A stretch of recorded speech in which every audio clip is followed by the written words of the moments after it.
পটাশপুর একটি ছোট্ট গ্রাম।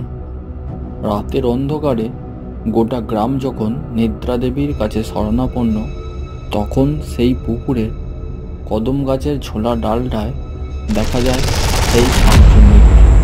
গ্রামের লোকে এই পুকুরটার নাম রেখেছে শাঁকচুন্নি পুকুর। ফিট সাদা কাপড়, লম্বা বড় চুল, ফালের মতো লম্বা লম্বা দাঁত আর জবা ফুলের মতো টকটকে লাল দুটো চোখ। এই এক ভয়ঙ্কর রূপ তার। লোকের মুখে শোনা যায় এই শাঁকচুন্নির গভীর কষ্টের এক করুণ কাহিনী আছে।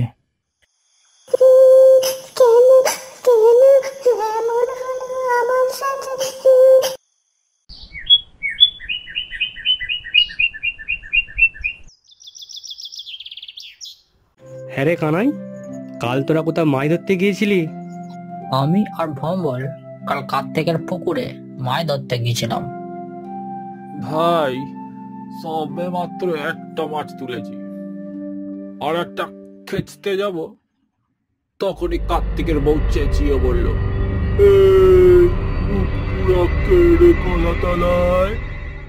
আর আমরা দুজন মিলে ছুটে বাড়ি। তোদের দেখেছিল? না রে ভাই, দেখার আগেই আমরা ভয়ে ছুটে দৌড়ে বাড়ি চলে এলাম। তোরা হচ্ছে ভীতু, সারা জীবন ভয়েই মরে যাবি। আমার মতো সাহসী হয়, একটু বড় হ ভাই। ও আমার সাহসী, যদি অতই সাহস তবে রাত্রির বেলায় ওই শাঁকচুন্নি পুকুর যেয়ে দেখা দেখি। হ্যাঁ, দেখবো তোর কত সাহস। ওই পুকুর থেকে একটা পদ্ম ফুল তুলে নে দেখা দেখি। দেখ ভাই, আমার সাথে বাজি ধরিস না, আমি কিন্তু সত্যি সত্যিই চলে যাব। বল, তোরা কি দিবি? কি আবার দেবো? আমরা ভাববো তুই আমাদের থেকে বেশি সাহসী, তুই আমাদের থেকে বড়, তাই আমরা তোকে আমাদের বস ভাববো। তবে ঠিক আছে, আজই যাবো আমি, তোরা দেখে নিবি কাল সকালে।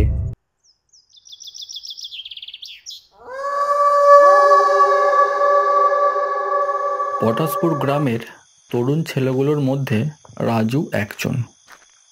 তার বয়স 19 কি 20 হবে। শরীরের গঠন ছিপছিপে হলেও মুখ চোখের মধ্যে এক আলাদা জৌলস আছে। অন্যদের তুলনায় সে একটু বেশি সাহসী ও দয়ালু। আজকে সে চলেছে সেই শাঁকচুন্নি পুকুরে বন্ধুদের সাথে তর্ক করে পুকুরের পদ্ম ফুল তুলতে। আজ আমি শাঁকচুন্নি দেখিয়ে আসবো।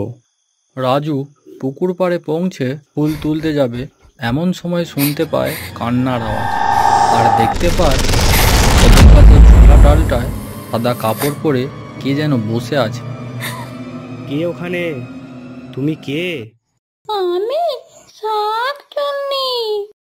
তুমি কাঁদছো কেন? আমাকে আমার স্বামী মেরে এখানে ফেলে দিয়েছে, আমি এর প্রতিশোধ চাই। কেন? তোমার সাথে কি হয়েছে? আমার স্বামী আমার উপর ভীষণ অত্যাচার করত। একদিন আমাকে মেরে এই পুকুরে ফেলে দিয়ে যায়, তখন থেকে আমার আত্মা এই পুকুরে বন্দি হয়ে আছে। দয়া করে আমাকে মুক্তি পেতে সাহায্য করো। সব কথা শুনে রাজু শাঁকচুন্নিকে সাহায্য করার প্রতিশ্রুতি দেয়। ঠিক আছে, আমি তোমার স্বামীকে শাস্তি দিয়ে তোমায় মুক্ত করব, এই প্রতিজ্ঞা আমি তোমায় করলাম।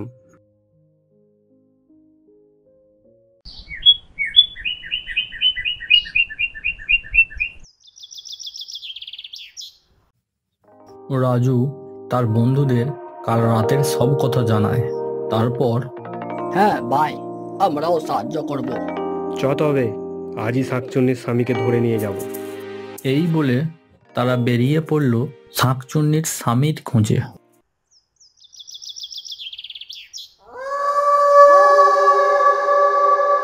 সন্ধ্যের মধ্যে তারা শাঁকচুন্নির স্বামীকে ধরে নিয়ে সেই পুকুর পাড়ে পৌঁছায় এবং একটি গাছের সাথে বেঁধে রাখে।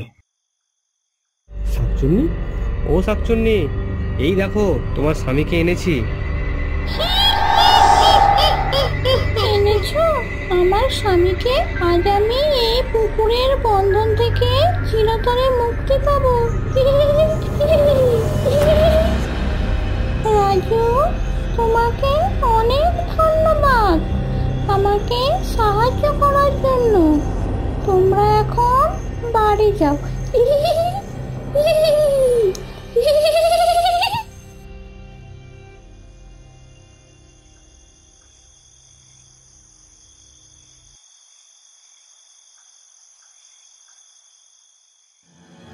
গিন্নি, আমায় ক্ষমা করে দাও, আমার ভুল হয়ে গেছে।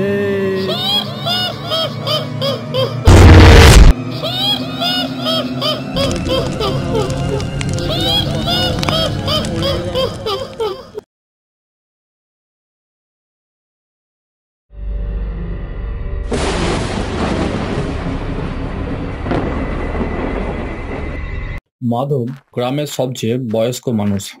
কাজ সেরে অনেকটা পথ হেঁটে বাড়ি ফিরছেন। আজ সন্ধ্যার আকাশ কালো মেঘে আচ্ছন্ন, আর হঠাৎ করে বাতাসটা ঠান্ডা হয়ে যায়। মাধব থমকে দাঁড়ায়, কারণ তার কানে একটা অদ্ভুত আওয়াজ আসে।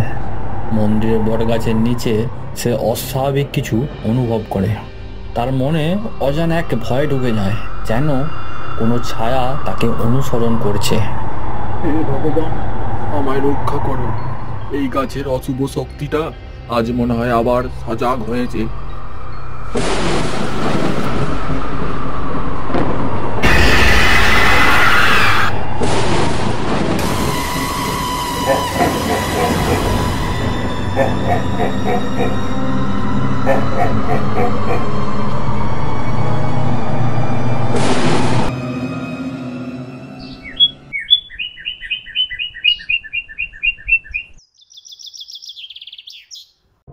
মাধব মনে মনে জানতেন এই বটগাছের নিচে কিছু অশুভ শক্তি আছে, যা শীঘ্রই গ্রামকে আঘাত করবে। সেই রাতে তার অনুমান সত্যি হলো। পিশাচের বিশাল ছায়া মাধবের শরীরটাকে এক নিমিষে কাবু করে দেয়। সে পিশাচের হাত থেকে ছুটতে চেয়েছিল, কিন্তু পারল না। পিশাচ তার শরীর থেকে রক্ত শুষে নিল, আর মাধবের নিথর ক্ষতবিক্ষত দেহটা মাটিতে লুটিয়ে পড়ল। মাধবের একমাত্র নাতি রণ একজন শান্ত, চিন্তাশীল ছেলে, যার জীবনটা বেদনা আর হারানোর গল্প দিয়ে ঘেরা। অনেক ছোটবেলাতেই তার মা বাবা মারা যায়, আর তার একমাত্র অবলম্বন ছিল তার প্রিয় দাদু, যাকে কাল রাতে সেই বটতলার পিশাচটা নৃশংসভাবে হত্যা করেছে। এখন সে পুরোপুরি একা। একসময় যে বাড়ি ভালোবাসা আর আনন্দে পরিপূর্ণ ছিল, এখন সেটি খালি মনে হয়, ঠিক যেন রণর হৃদয়ের প্রতিচ্ছবি। তবে তার বন্ধুদের বন্ধন আর ভালোবাসা তাকে একটু শান্তি দেয়। তার বন্ধুদের সে নিঃস্বার্থভাবে ভালোবাসে, এবং তাদের নিরাপত্তার জন্য সে তার জীবন পর্যন্ত দিতে পারে।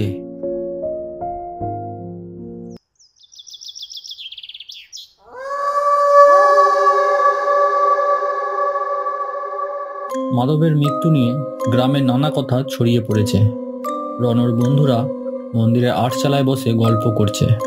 তারা রণর দাদুর রহস্য মৃত্যুর বিষয়ে আলোচনা করছে।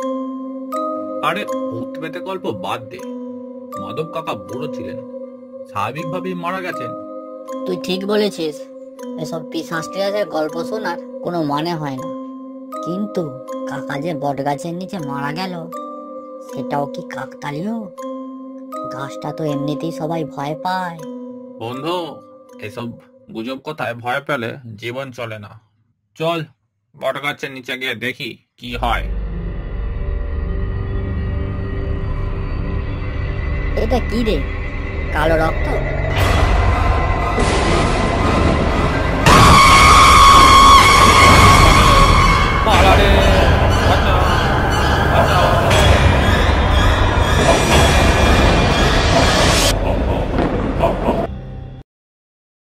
পরের দিন সকালে রণ তার বন্ধুদের মৃত্যুর খবর পেয়ে রাগে ক্ষিপ্ত হয়ে সেই বটগাছের দিকে হেঁটে যাচ্ছে।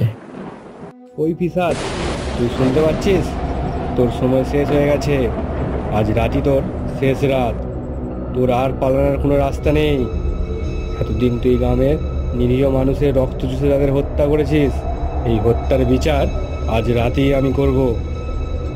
তুই আমার দাদু আর বন্ধুদের নির্মমভাবে তাদের রক্ত চুষে মেরেছিস। আজ তোর রক্ত খাবার নেশা আমি শেষ করব। আজ থেকে তুই আর কাউকে কষ্ট দিতে পারবি না। বেরিয়ে আয়, আজ রাতেই তোকে আমি ধ্বংস করব। তোর ক্ষমতার শেষ পরীক্ষা আমার হাতেই হবে। তুই আমার হাতেই মরবি। রণর চোখ জ্বলন্ত আগুন, তার কণ্ঠে প্রতিশোধের অঙ্গীকারে চারপাশ যেন কেঁপে উঠল। গ্রামের প্রতিটা গাছপালা তার ক্রোধের সাক্ষী হয়ে রইল। রণু পিশাচের বিরুদ্ধে প্রতিশোধের অঙ্গীকার করে বেরিয়ে পড়ল এক বিশেষ অস্ত্রের সন্ধানে। এই অস্ত্রের কথা জানিয়েছিল তাকে তার প্রয়াত দাদু মাধব। শুধুমাত্র এই অস্ত্র দিয়েই পিশাচকে ধ্বংস করা যায়। রণ জানত এই অস্ত্র পাওয়া সহজ নয়, কিন্তু তার প্রতিজ্ঞা তাকে প্রতিনিয়ত শক্তি জুগিয়ে চলেছে। রণ চলেছে জঙ্গলের এক পুরনো কালী মন্দিরে। রণ মন্দিরে পৌঁছে তার বুকের ভেতর অনুভব করল এক অজানা প্রবল শক্তি। মন্দিরের চারপাশটা ঘন অন্ধকারে ডুবে আছে, আর বাতাসে এক অলৌকিক ভয়। কিন্তু রণর লক্ষ্য ছিল স্থির, আর চোখে ছিল প্রতিশোধের অগ্নিশিখা। মন্দিরের প্রবেশদ্বারে দাঁড়িয়ে সে হাত জোর করে দেবী মা কালীর কাছে করুণ গভীর প্রার্থনা শুরু করলো। মা কালী, তুমি তো সবই জানো। আমার দাদু আর বন্ধুদের পিশাচ নির্মমভাবে হত্যা করেছে। আজ আমি তোমার কাছে এসেছি তোমার আশীর্বাদ নিতে। আমাকে সেই বিশেষ অস্ত্র দাও, এটা দিয়ে আমি পিশাচকে চিরতরে ধ্বংস করব। মা, তুমি আমাকে শক্তি দাও, তুমি আমাকে সাহস দাও। তোমার আশীর্বাদ ছাড়া আমি কিছুই করতে পারবো না। রণ মাটিতে মাথা নত করে মনের পূর্ণ ভক্তি দিয়ে দেবীর কাছে সাহায্য প্রার্থনা করল। মন্দিরের ভেতরে প্রদীপের আলো যেন মুহূর্তে জ্বলে উঠল, আর মায়ের মূর্তি থেকে এক আশ্চর্য কৌলিন্য ও শক্তির প্রবাহ যেন রণর দিকে ধাবিত হলো। রণর মনে হলো মা কালী যেন তার প্রার্থনা শুনেছে। ধীরে ধীরে মায়ের কৃপায় সেই অস্ত্রের ঝলকে ফুটে উঠল এক খড়গ, যা ছিল মহাশক্তিধর। রণ সেই মারণ অস্ত্র তুলে নিয়ে দেবীর কাছে প্রতিজ্ঞা করে বলল, মা, আজ আমি তোমার আশীর্বাদ নিয়ে পিশাচকে ধ্বংস করব। তোমার শক্তিতে ভর করে আমি তাকে ধ্বংস করব। রণ বটগাছের সামনে এসে দাঁড়ালো। চারপাশে অন্ধকার যেন আরো ঘন হয়ে উঠল। বাতাস ভারী এবং পরিবেশে এক ভয়ঙ্কর নীরবতা। রণ হাতে শক্ত করে খড়গটা ধরে আছে, চোখে প্রতিশোধের আগুন। সে পিশাচকে ডাকার জন্য এক গভীর গর্জনে চিৎকার করে উঠল। ওই পিশাচ, তুই কোথায় লুকিয়ে আছিস? আমি এসেছি। আজ তোর রক্তের নেশার শেষ দিন। তুই আমার দাদু আর বন্ধুদের মেরেছিস। আজ তোর পালা। আয়, তোর শেষ সময় এসে গেছে। রণর গর্জনে চারিপাশ কেঁপে উঠল। গাছের পাতা হাওয়ায় ঝাপটে উঠল। হঠাৎ করেই বটগাছের গোড়া থেকে কালো ধোঁয়া উঠতে শুরু করলো। ধীরে ধীরে ধোঁয়ার ভেতর থেকে পিশাচের ভয়াবহ অবয়ব প্রকাশ পেল। তার রক্তলাল চোখ দুটো আগুনের মতো জ্বলছে, আর মুখের কোণে এক বিভৎস হাসি। তুই আমাকে ডাকলি, তুইও তোর দাদু আর বন্ধুর মতো মরবি। আমি রক্তের পিপাসায় বেঁচে থাকি। আজ তোর রক্ত আমার জন্য অপেক্ষা করছে। তুই অনেক নিরীহ মানুষের জীবন নিয়েছিস। আজ তোকে শেষ না করে আমি থামবো না। তোর রক্তের পিপাসা আজ চলবে না। আমার প্রিয়জনেদের আত্মার প্রতিশোধ আজ আমি নেব। তুচ্ছ মানুষ, আমাকে শেষ করতে এসেছিস। আমি জীবন্ত, আমাকে কেউ ধ্বংস করতে পারবে না। আমার সাথে মা কালীর শক্তি আছে। তুই আমার সামনে আর টিকতে পারবি না। তুই আজই ধ্বংস হবি। পিশাচ আর রণের মধ্যে ভয়ঙ্কর লড়াই শুরু হলো। পিশাচ তার অশুভ শক্তি দিয়ে চারিপাশকে কাঁপিয়ে তুলল। বাতাসে যেন অশুভ শক্তিতে ভরে উঠল। পিশাচের হাত থেকে কালো ধোঁয়ার মতো মারণ শক্তি বেরিয়ে আসতে লাগলো, যা রণকে আক্রমণ করতে চাইছিল। কিন্তু রণ থামল না। খড়গ হাতে নিয়ে পিশাচের প্রতিটা আঘাত প্রতিহত করার জন্য প্রস্তুত ছিল। পিশাচের গর্জন যেন আকাশ ভেদ করে ছড়িয়ে পড়ল। আমাকে শেষ করতে পারবি না, আমি অমর, রক্ত আমি চুষে নেব।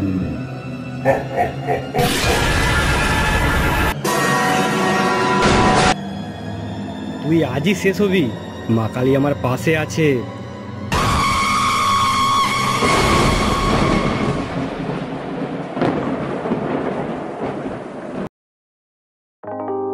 এরকম আরো অনেক গল্প দেখতে আমাদের চ্যানেলটি লাইক, শেয়ার, কমেন্ট এবং সাবস্ক্রাইব করুন। ধন্যবাদ।